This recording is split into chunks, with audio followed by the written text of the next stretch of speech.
പ്രിയമുള്ള മുത്തുമുഅ്മിനീങ്ങളെ, ഇന്നത്തെ ക്ലാസ്സിലൂടെ നമ്മൾ പഠിക്കുന്നത് പരിശുദ്ധമായ ശഅബാൻ മാസത്തിന്റെ 5 പ്രത്യേകതകളും ശഅബാൻ മാസത്തിൽ ഓതേണ്ട അത്ഭുതകരമായ ഒരു സൂറത്തും അതോടൊപ്പം തന്നെ ഒരു ദിക്റും നമ്മൾക്ക് പഠിക്കാം. ഈ ദിക്ർ നമ്മളെ ജീവിതത്തിൽ പതിവാക്കി കഴിഞ്ഞാൽ 1000 വർഷത്തെ പ്രതിഫലം അല്ലാഹു സുബ്ഹാനഹു വ തആല നമ്മൾക്ക് നൽകുകയാണ്. അതോടൊപ്പം തന്നെ നമ്മളെ പദവിയും നമ്മളെ സ്ഥാനങ്ങളും അല്ലാഹു ഉയർത്തിത്തരും. ഏതാണ് അത്ഭുതകരമായ ഇസ്മ, ഏതാണ് അത്ഭുതകരമായ സൂറത്ത്, എന്തൊക്കെയാണ് ശഅബാൻ മാസത്തിന്റെ പ്രത്യേകത എന്ന് വിശദമായി ഇന്നത്തെ ക്ലാസ്സിലൂടെ പഠിക്കാം. അല്ലാഹു തൗഫീഖ് നൽകട്ടെ. അസ്സലാമു അലൈക്കും വറഹ്മത്തുള്ളാഹി വബറകാതുഹു.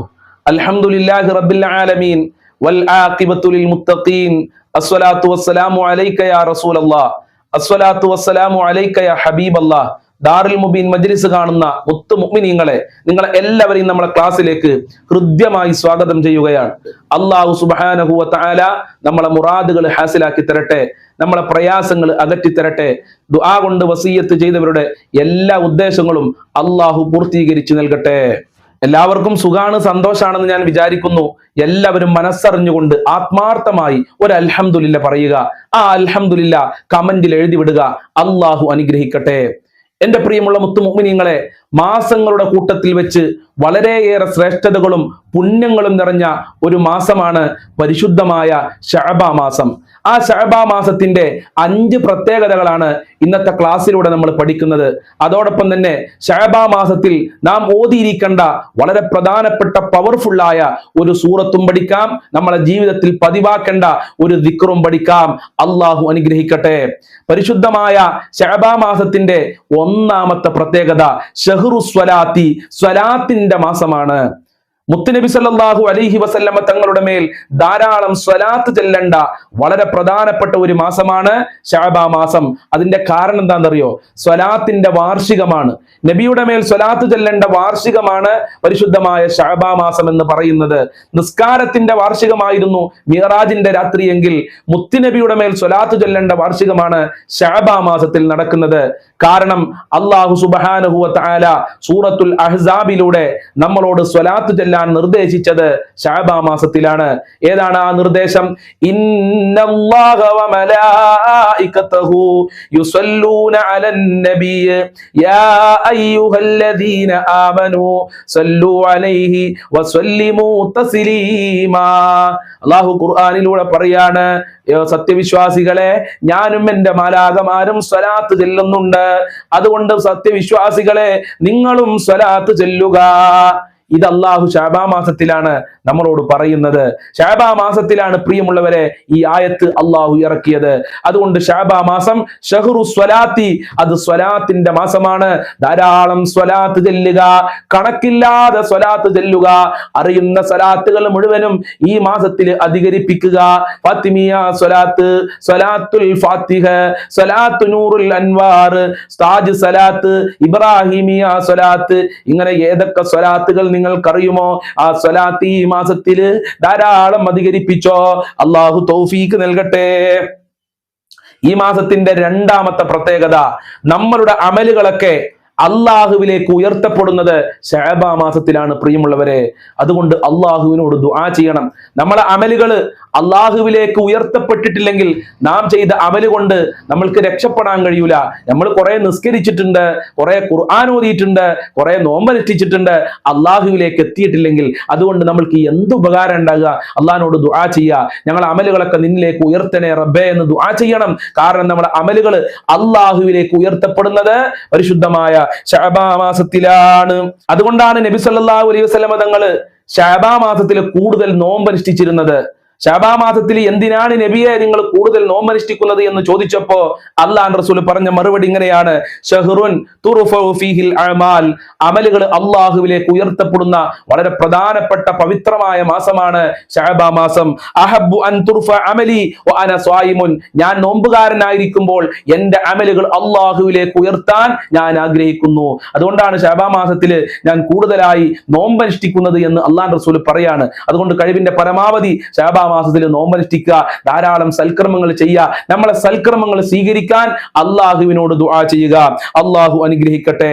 ശഅബാൻ മാസത്തിന്റെ മൂന്നാമത്തെ പ്രത്യേകത, മുത്ത് നബി സല്ലല്ലാഹു അലൈഹി വസല്ലമ തങ്ങൾ ബഹുമാനിച്ച മാസമാണ് പരിശുദ്ധമായ ശഅബാൻ മാസം എന്ന് പറയുന്നത്. മുത്തുനബി സല്ലല്ലാഹു അലൈഹി വസല്ലമ വല്ലാതെ ശഅബാൻ മാസത്തിനെ ആദരിച്ചിട്ടുണ്ട്, ബഹുമാനിച്ചിട്ടുണ്ട്. മഹാന്മാര് പറഞ്ഞതായി കാണാം, മുഅല്ലിമു ശഅബാൻ, ശഅബാൻ മാസത്തിനെ ബഹുമാനിക്കുന്നവൻ അല്ലമ അംരി, എന്റെ കൽപ്പനയെ ബഹുമാനിച്ചിരിക്കുന്നു. അപ്പൊ റസൂലുള്ളാഹിന്റെ കൽപ്പനയാണ് ശഅബാൻ മാസത്തിനെ ബഹുമാനിക്കണമെന്നുള്ളത്. നമ്മൾ ശഅബാൻ മാസത്തിനെ ബഹുമാനിക്കാതെ തെറ്റുകുറ്റങ്ങളിൽ മുഴുകിക്കഴിഞ്ഞാൽ അള്ളാഹു കഠിനമായി നമ്മൾ ശിക്ഷിക്കും. സാധാരണ മാസങ്ങളിൽ തെറ്റ് ചെയ്യുന്നതിനേക്കാൾ ശിക്ഷ റജബ് മാസത്തിലും ശഅബാൻ മാസത്തിലും റമളാൻ മാസത്തിലൊക്കെ നമ്മൾ തെറ്റ് ചെയ്താൽ അള്ളാഹു നൽകുമെന്നുള്ള ഒരു ബോധം നമ്മൾക്ക് ഉണ്ടാകണം. ഈ മാസത്തിനെ ബഹുമാനിക്കണം, ഈ മാസത്തിനെ ആദരിക്കണം. അള്ളാന്റെ റസൂല് ബഹുമാനിച്ചിട്ടുണ്ട്. ഈ മാസത്തിനെ ബഹുമാനിച്ചാൽ റസൂലുള്ളാന്റെ കൽപ്പനയെ ബഹുമാനിച്ചതുപോലെയാണെന്ന് മുത്തുനബി നമ്മളെ പഠിപ്പിക്കുന്നുണ്ട്. ഈ മാസത്തിൽ തെറ്റുകുറ്റങ്ങളിൽ നിന്ന് വിട്ടുനിൽക്കുക, ഗീബത്ത് നമീമത്തിൽ നിന്ന് വിട്ടുനിൽക്കുക. കുടുംബക്കാരോട് പിണങ്ങി നിൽക്കുന്നുണ്ടെങ്കിൽ ആ തെറ്റുകളൊക്കെ മാറ്റി നല്ല നിലക്ക് ജീവിക്കാൻ ശ്രമിക്കുക. ഹറാമായ കാര്യങ്ങളിൽ നിന്ന് വിട്ടുനിൽക്കുക. അള്ളാഹു അനുഗ്രഹിക്കട്ടെ. ഈ മാസത്തിന്റെ നാലാമത്തെ പ്രത്യേകത, ധാരാളം നോമ്പനുഷ്ഠിക്കേണ്ട മാസമാണ്.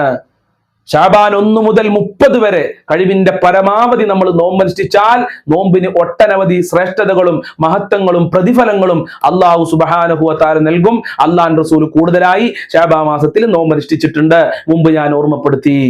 ഈ മാസത്തിന്റെ 5ാമത്തെ പ്രത്യേകത, ഫലസ്തീനിലുള്ള ബൈത്തുൽ മുഖദ്ദസിൽ നിന്ന് മക്കയിലുള്ള കഅബയിലേക്ക് നമ്മളുടെ ഖിബില അള്ളാഹു മാറ്റിയത് പരിശുദ്ധമായ ശഅബാൻ മാസത്തിലാണ്. ഇങ്ങനെ ഒരുപാട് പ്രത്യേകതകളും പോരിശകളും ശഅബാൻ മാസത്തിനുണ്ട്. അതിൽ വളരെ പ്രധാനപ്പെട്ട 5 കാര്യങ്ങളാണ് നിങ്ങളെ ശ്രദ്ധയിൽ ഞാൻ ഓർമ്മപ്പെടുത്തിയത്. ഇനി എന്റെ പ്രിയമുള്ളവരെ, അത്ഭുതകരമായ ഒരു ദിക്റുണ്ട്. ആ ദിക്ർ നമ്മളെ ജീവിതത്തിൽ നമ്മൾ പതിവാക്കിയാൽ, ഒരു പ്രാവശ്യം ചൊല്ലിയാൽ തന്നെ ഒട്ടനവധി പ്രതിഫലം അള്ളാഹു നമ്മൾക്ക് നൽകുന്നു. മഹാന്മാര് പറയുന്നു, ഈ പറയാൻ പോകുന്ന ദിക്ർ ഒരു പ്രാവശ്യം നമ്മൾ ചൊല്ലിയാൽ തസീദു ഫീഹിൽ ഹസനാത്ത്, നമ്മളെ നന്മകൾ വർദ്ധിക്കുകയാണ്. ഒരൊറ്റ പ്രാവശ്യം ചൊല്ലിയാൽ തന്നെ ധാരാളം നന്മ ചെയ്ത പ്രതിഫലം അള്ളാഹു നമ്മൾക്ക് നൽകുന്നുണ്ട്. എന്തിനാണ് ഈ ദിക്ർ നമ്മൾ ഒഴിവാക്കുന്നത്? അതുപോലെ തന്നെ നമ്മളെ പദവി അള്ളാഹു ഉയർത്തും. അള്ളാഹുവിന്റെ അടുക്കൽ വലിയ സ്ഥാനം അള്ളാഹു നമ്മൾക്ക് നൽകും. സ്വർഗത്തിൽ ഉന്നതമായ പദവി അള്ളാഹു നമ്മൾക്ക് നൽകുന്നുണ്ട്. അതുപോലെ തന്നെ 1000 വർഷം ഇബാദത്ത് ചെയ്ത പ്രതിഫലമാണ്. സുബ്ഹാനല്ലാഹ്, ഈ ദിക്റിന്റെ പവർ എത്രയാണ്! 1000 വർഷം ഇബാദത്ത് ചെയ്ത പ്രതിഫലം ഒരൊറ്റ പ്രാവശ്യം ദിക്ർ ചൊല്ലിയാൽ അള്ളാഹു നമ്മൾക്ക് നൽകുന്നുണ്ട്. അതുപോലെ തന്നെ നമ്മൾ ചെയ്ത തെറ്റുകുറ്റങ്ങളൊക്കെ അള്ളാഹു മായ്ച്ചു കളയുകയാണ്. അത്രയും പവർ ഉണ്ട് ഈ ദിക്റിന്. അതുപോലെ തന്നെ നാളെ ഖിയാമത്ത് നാളിൽ ഖബറിൽ നിന്ന് നമ്മൾ എണീക്കുന്ന സമയത്ത് മുഖം ചന്ദ്രനെ പോലെ പ്രകാശിക്കുന്ന രൂപത്തില് നമ്മൾക്ക് എണീക്കാൻ കഴിയും ഈ ദിക്ർ ചൊല്ലിക്കഴിഞ്ഞാൽ. ഏതാണ് ആ ദിക്ർ? എല്ലാവരും സ്ക്രീനിലേക്ക് നോക്കുക. ലാ ഇലാഹ ഇല്ലല്ലാഹു വലാ നഅ്ബുദു ഇല്ലാ ഇയ്യാഹു മുഖ്ലിസീന ലഹുദ്ദീൻ. എന്റെ കൂടെ ഒന്ന് പറയൂ. ലാ ഇലാഹ ഇല്ലല്ലാഹു വലാ നഅ്ബുദു ഇല്ലാ ഇയ്യാഹു മുഖ്ലിസീന ലഹുദ്ദീൻ. ലാ ഇലാഹ ഇല്ലല്ലാഹു വലാ നഅ്ബുദു ഇല്ലാ ഇയ്യാഹു മുഖ്ലിസീന ലഹുദ്ദീൻ. ഈ ക്ലാസ്സിൽ നിന്ന് തന്നെ ആ ദിക്ർ പഠിക്കാം. എന്റെ കൂടെ ഒന്ന് ചൊല്ലൂ. ലാ ഇലാഹ ഇല്ലല്ലാഹു വലാ നഅ്ബുദു ഇല്ലാ ഇയ്യാഹു മുഖ്ലിസീന ലഹുദ്ദീൻ. ലാ ഇലാഹ ഇല്ലല്ലാഹ്, ആരാധനക്കർഹൻ അല്ലാഹു അല്ലാതെ മറ്റാരുമില്ല. വലാ നഅ്ബുദു, ഞങ്ങൾ അല്ലാഹനെ അല്ലാതെ മറ്റാരെയും ആരാധിക്കൂല. ഇല്ലാ ഇയ്യാഹു, അല്ലാഹനെ തന്നെ ഞങ്ങൾ ആരാധിക്കുകയുള്ളൂ.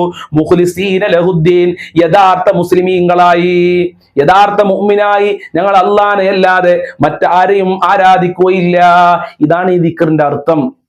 അർത്ഥം ചെറുതാണെങ്കിലും അതല്ലെങ്കിൽ ദിക്ർ ചെറുതാണെങ്കിലും ഇതിന്റെ പവർ, ഇതുകൊണ്ട് നമ്മൾക്ക് ലഭിക്കുന്ന ഉപകാരം വലിയതാണെന്ന് മഹാന്മാര് പറയുന്നു. ഏതാണ് ദിക്ർ? ലാ ഇലാഹ ഇല്ലല്ലാഹു വലാ നഅ്ബുദു ഇല്ലാ ഇയ്യാഹു മുഖ്ലിസീന ലഹുദ്ദീൻ. അല്ലാഹു ചൊല്ലാന ഭാഗ്യം നൽകട്ടെ. ഈ ദിക്റിന്റെ ബറക്കത്ത് കൊണ്ട് ഞങ്ങളെ പ്രയാസങ്ങൾ അകറ്റിത്തരണേ അല്ലാഹ്. ഇനി എന്റെ പ്രിയമുള്ളവരെ, പരിശുദ്ധമായ ശഅബാൻ മാസത്തില് നാം ഒരു സൂറത്ത് ഓതേണ്ടതുണ്ട്. ഇത് മഹാന്മാര് അവരെ കിതാബിൽ പഠിപ്പിച്ചിട്ടുണ്ട്. ഏതാണ് ആ സൂറത്ത്? സൂറത്തു ദുഹാനാണ്. പരിശുദ്ധ ഖുർആനിലെ 44-ാമത്തെ സൂറത്താണ് സൂറത്തു ദുഹാൻ. സൂറത്തു ദുഹാൻ ഷഅബാനിലും ഷഅബാൻ അല്ലാത്ത ദിവസങ്ങളിലൊക്കെ ഓതിയാൽ ഒരുപാട് മഹത്വങ്ങളുണ്ട് എന്ന് മഹാന്മാര് നമ്മളെ പഠിപ്പിക്കുന്നുണ്ട്. അല്ലാഹുവിന്റെ റസൂൽ പറഞ്ഞു, ഒരാൾ വെള്ളിയാഴ്ച രാത്രിയിൽ സൂറത്തു ദുഹാൻ ഓതിയാൽ ഗുഫിറ ലഹു, അവന്റെ പാപങ്ങള് അള്ളാഹു പുറത്തു കൊടുക്കുകയാണ്. സൂറത്തു ദുഹാൻ ഓതിയാൽ മതി. വെള്ളിയാഴ്ച രാത്രിയിൽ അള്ളാഹു പാപങ്ങൾ പൊറുക്കുന്നുണ്ട്, തീർന്നിട്ടില്ല. ബനല്ലാഹു ലഹു ബൈതം ഫിൽ ജന്ന, അള്ളാഹു സ്വർഗത്തിന് നമ്മൾക്ക് മണിമാളിക നിർമ്മിച്ചു തരും, കൊട്ടാരം നിർമ്മിച്ചു തരും, ഒരു വീട് നിർമ്മിച്ചു തരികയാണ്. സൂറത്തു ദുഹാൻ വെള്ളിയാഴ്ച രാത്രി ഓതിയാൽ. അതുപോലെ തന്നെ എല്ലാ ദിവസവും രാവിലെയും വൈകുന്നേരവും ഒരാൾ സൂറത്തു ദുഹാൻ ഓതിയാൽ 70,000 മലക്കുകൾ അവനക്ക് അള്ളാഹുവിനോട് പൊറുക്കലിനെ ചോദിക്കും. 70,000 മലക്കുകളുടെ കാവല് അള്ളാഹു നമ്മൾക്ക് നൽകുന്നുണ്ട്. അതുകൊണ്ട് ഈ ശഅബാൻ മാസത്തില് പ്രത്യേകം ഓതണമെന്ന് മഹാന്മാര് പറയുന്നുണ്ട്. സൂറത്തു ദുഹാനിലെ ആദ്യത്തെ 8 ആയത്തുകൾ ശരിക്കും ശ്രദ്ധിക്കുക. സൂറത്തു ദുഹാനിലെ 1 മുതലുള്ള 8 വരെയുള്ള ആയത്തുകൾ ശഅബാൻ മാസത്തിലെ 14-ാം രാവ് വരെ 15 പ്രാവശ്യം ആവർത്തിച്ച് ഓതുക. 1 മുതൽ 8 വരെയുള്ള ആയത്തുകൾ 14-ാം രാവ് വരെ 15 പ്രാവശ്യം ആവർത്തിച്ച് പാരായണം ചെയ്യുക. എന്നിട്ട് ബറാഅത്ത് രാവെത്തുമ്പോ എന്റെ പ്രിയമുള്ളവരെ, നമ്മൾ ഓതി 8 ആയത്തുണ്ടല്ലോ അത് 30 പ്രാവശ്യം പാരായണം ചെയ്യുക. 8 ആയത്തുകൾ 30 പ്രാവശ്യം ആവർത്തിച്ച് പാരായണം ചെയ്യുക. 30-ാമത്തെ പ്രാവശ്യം സൂറത്തു ദുഹാൻ മുഴുവനായി ഓതുക. അങ്ങനെ ഓതിക്കഴിഞ്ഞാൽ മഹാന്മാര് പറയുന്നു, എന്താണോ അള്ളാഹുവിനോട് നമ്മൾ ചോദിക്കുന്നത് അത് അള്ളാഹു സുബ്ഹാനഹു വ തആല നൽകും. കടം വീടലാണോ അത് അള്ളാഹു നൽകും. സമ്പത്താണോ അത് അള്ളാഹു നൽകും. മക്കളെയാണോ അത് അള്ളാഹു നൽകും. വീടാണോ അത് അള്ളാഹു നൽകും. വാഹനമാണോ അത് അള്ളാഹു നൽകും. മക്കള് പരീക്ഷയിൽ ജയിക്കലാണോ അതും അള്ളാഹു സുബ്ഹാനഹു വ തആല നൽകുകയാണ്. ഒന്നുകൂടെ ഞാൻ പറഞ്ഞു തരാം. ശഅബാൻ 1 മുതൽ രാത്രിയോദ പകലോദ, ശഅബാൻ 1 മുതൽ 14-ാം രാവ് വരെ സൂറത്തു ദുഹാനിലെ 1 മുതൽ 8 വരെയുള്ള ആയത്തുകൾ ആവർത്തിച്ച് 15 പ്രാവശ്യം പാരായണം ചെയ്യുക. ബറാഅത്ത് രാവിന്റെ അന്ന് സൂറത്തു ദുഹാൻ 1 മുതൽ 8 വരെയുള്ള ആയത്തുകൾ 30 പ്രാവശ്യം ആവർത്തിച്ച് പാരായണം ചെയ്യുക. 30-ാമത്തെ പ്രാവശ്യം എത്തുമ്പോൾ നമ്മൾ എന്ത് ചെയ്യണം? സൂറത്തു ദുഹാൻ മുഴുവനായി പാരായണം, 8 പ്രാവശ്യം നിർത്താതെ മുഴുവനായി പാരായണം ചെയ്താൽ നമ്മൾ ചോദിച്ചത് അള്ളാഹു സുബ്ഹാനഹു വ തആല നൽകുകയാണ്. അള്ളാഹു തൗഫീഖ് നൽകട്ടെ. അതുപോലെ ശഅബാൻ മാസത്തിൽ നമ്മൾ ചെയ്യേണ്ട മറ്റൊരു സൽക്കർമ്മമാണ് ധാരാളം നോമ്പ് അനുഷ്ഠിക്കുക. നേരത്തെ പറഞ്ഞല്ലോ, മുത്തുനബി ധാരാളം ശഅബാൻ മാസത്തിൽ നോമ്പ് അനുഷ്ഠിച്ചിട്ടുണ്ട്. അതോടൊപ്പം തന്നെ ഹസ്ബുനല്ലാഹു വ നിഅമൽ വകീൽ, ഹസ്ബുനല്ലാഹു വ നിഅമൽ വകീൽ എന്ന പ്രാർത്ഥന ധാരാളം പറയുക. അല്ലാഹുമ്മ ബാരിക് ലനാ ഫീ റജബ വ ശഅബാൻ വബല്ലിഗ്നാ റമളാൻ. അത് ധാരാളം പറയണേ. ഇനിയുള്ള സമയങ്ങളിൽ തൗബ ചെയ്യുക, അള്ളാഹുവിനോട് തൗബ ചെയ്യുക. ഇനി റമളാനിക്ക് 30 ദിവസമേ ഉള്ളൂ. അപ്പൊ എന്ത് ചെയ്യാ? നമ്മൾ തൗബ ചെയ്യണം. പാപങ്ങൾ പുറത്തിട്ടേ റമളാനിലേക്ക് നമ്മൾ പ്രവേശിക്കാൻ പറ്റുള്ളൂ. പാപക്കറ കൊണ്ട്, മനസ്സിന്റെ കറുപ്പ് കൊണ്ട് നമ്മളെ മനസ്സ് മോശമായിട്ട് റമളാനിലേക്ക് പ്രവേശിച്ചു കഴിഞ്ഞാൽ ശരിക്കും ഖുർആൻ ഓതാനും നോമ്പനുഷ്ഠിക്കാനും ദിക്ർ ചെല്ലാനും നമുക്ക് കഴിയൂല. ശരിക്കും തറാവീഹ് നിസ്കരിക്കാനും കഴിയൂല. അതുകൊണ്ട് ഇനിയുള്ള ദിവസങ്ങളിൽ തൗബ ചെയ്യുക, ഇസ്തിഗ്ഫാർ അധികരിപ്പിക്കുക, സൂറത്തു ദുഹാൻ ഓതുക, നേരത്തെ പറഞ്ഞ ദിക്ർ അധികരിപ്പിക്കുക. ലാ ഇലാഹ ഇല്ലല്ലാഹു വലാ നഅ്ബുദു ഇല്ലാ ഇയ്യാഹു മുഖ്ലിസീന ലഹുദ്ദീൻ. അല്ലാഹു ചൊല്ലാല ഭാഗ്യം നൽകട്ടെ. അല്ലാഹു നമ്മളെ മുറാദുകൾ ഹാസിലാക്കി തരട്ടെ, പ്രയാസങ്ങൾ അകറ്റി തരട്ടെ, ഈമാൻ നൽകി അനുഗ്രഹിക്കട്ടെ. ഞങ്ങളുടെ ജീവിതത്തിലെ എല്ലാ ബുദ്ധിമുട്ടുകളും നീ അകറ്റി തരണേ അല്ലാ. മുറാദുകൾ ഹാസിലാക്കി തരണേ അല്ലാ. ഖൽബ് നന്നാക്കി തരണേ അല്ലാ. അസ്സലാമു അലൈക്കും വറഹ്മത്തുള്ളാഹി വബറകാതുഹു.